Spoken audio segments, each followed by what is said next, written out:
Hello, welcome to Just Jamming Along. My name's Chris, and today I want to talk about, should our content and our performances be perfect, or is imperfect and a few mistakes okay? Now, what's got me thinking about this is twice this week I've seen two different guys on YouTube kind of talking along this theme, and I think it's really interesting, the contrasting kind of way that they've mentioned it.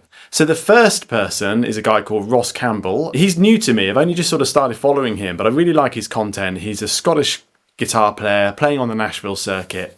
And in one of his videos recently, he was talking about how, on the Nashville circuit, at the gigs he plays, they have to do a lot of requests. There's a lot of music that he might not be very familiar with.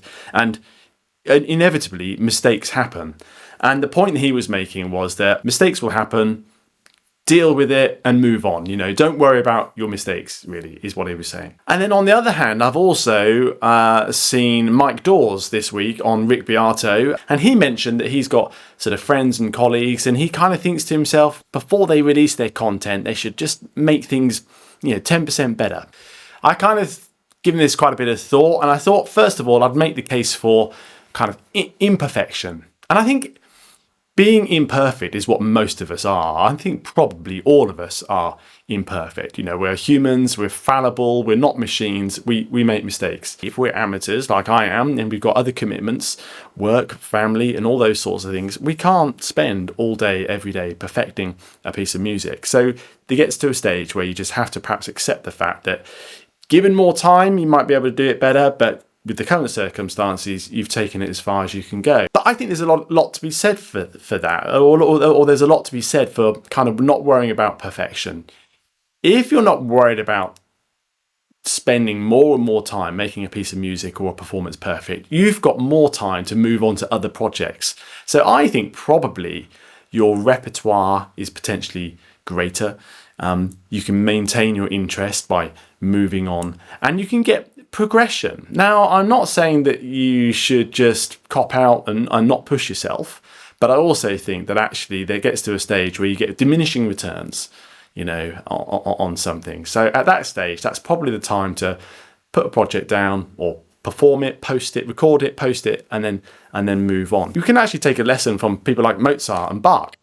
Those guys, classical composers, produced some of the greatest music of all time, but also no coincidence that they have got the highest amount of content. They produce the most amount of music. So I'm a firm believer that it's not necessarily a case of producing lots of quality. It was quantity that they created, and then out of the quantity came the quality. Moving on, progressing, and keeping yourself driving down that path and not worrying about mistakes and perfection, I think is probably a good or a big advantage of that kind of mindset. The other thing as well, I think that's important about posting, especially on social media, like, I've got an Instagram account, I do occasional shorts on YouTube.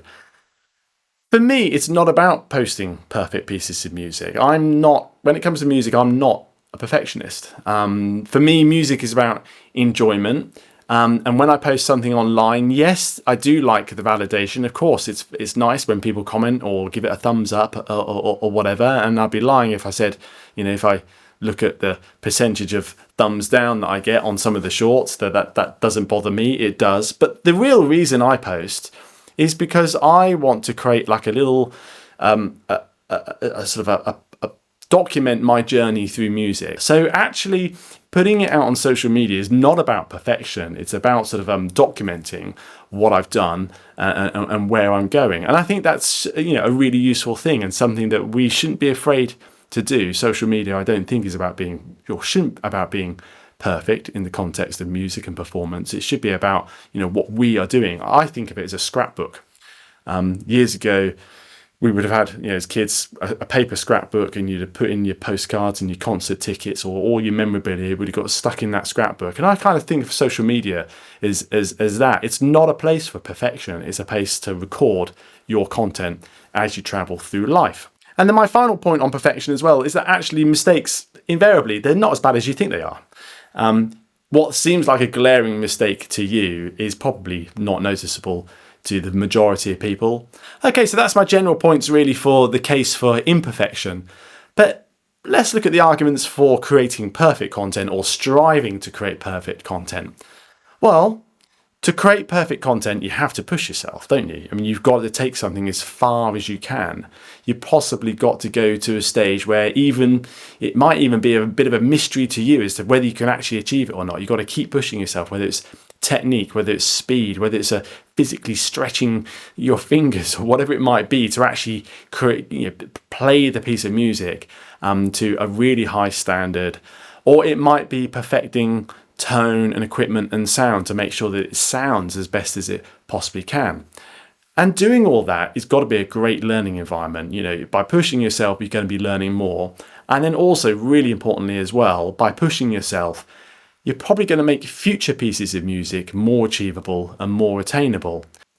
I think the other thing that's really important as well, and I can speak from my own experience of working in different industries, by training and striving for a really high standard, if you can get yourself to a really excellent position, then it means that your fallback option on your off days is still back to a fairly safe place. You're going to fall back from excellent to very good or good. So for example, on a day where you might be tired, you might be fatigued, you might be slightly under the weather, you might be distracted, there might be other things going on that just mean that you can't perform to the best of your ability, but you're probably still going to be in a very good place, which is great. If you're kind of used to being imperfect, and if you're kind of used to accepting a few mistakes, or perhaps on your off days, you might actually be performing at a level that's really kind of lower than perhaps what the audience would expect. And that, I suppose, is the marker of a professional. I think it's not about technique, it's not about how much you know, it's not about how much knowledge. It's just being able to operate at a level that is very acceptable to the fee-paying client and the fee-paying audience that have come to see you play. That's the difference. Just kind of want to touch on now the effect of quality over quantity. You might not be producing quite as much content. And the other thing as well, I suspect that if you're a perfectionist, if you're someone that really likes to strive for that final 2 or 3%, you might find it quite hard to work and collaborate with other people who don't have the same high standards that you do. It might be that actually if you're a perfectionist, then being a solo performer is probably what you're best suited to.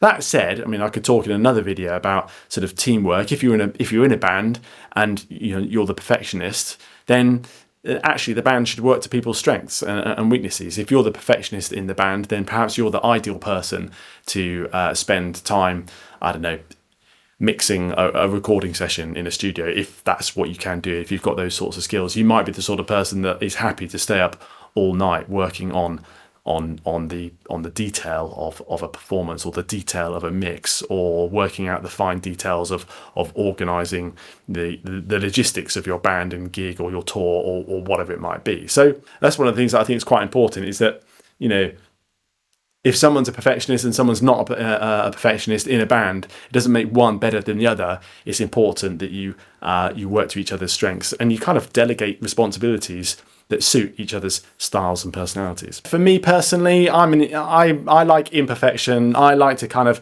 put stuff down, put stuff out there. That said, I do also find myself feeling every now and then that I've never truly mastered something, and I think I'm now getting to the stage where I'm slightly worried that I'm never going to prove myself as a master of any piece of music at all, and perhaps I really should knuckle down and perhaps try the perfection idea sometime. Okay, I'd be really interested to know what you think. If you've got comments and ideas, if this kind of if you can relate to this either kind of mindset, then let me know. Put some comments below. I'd really like to hear from you. And also please subscribe as well. I'm really trying to build the channel, and this channel is very much aimed at amateur musicians. I try and talk about all the things that amateur musicians like to perhaps talk about with their bandmates or their musician buddies and that sort of stuff. Okay, thanks very much then. Chris Chambers, just jamming along. See you next time.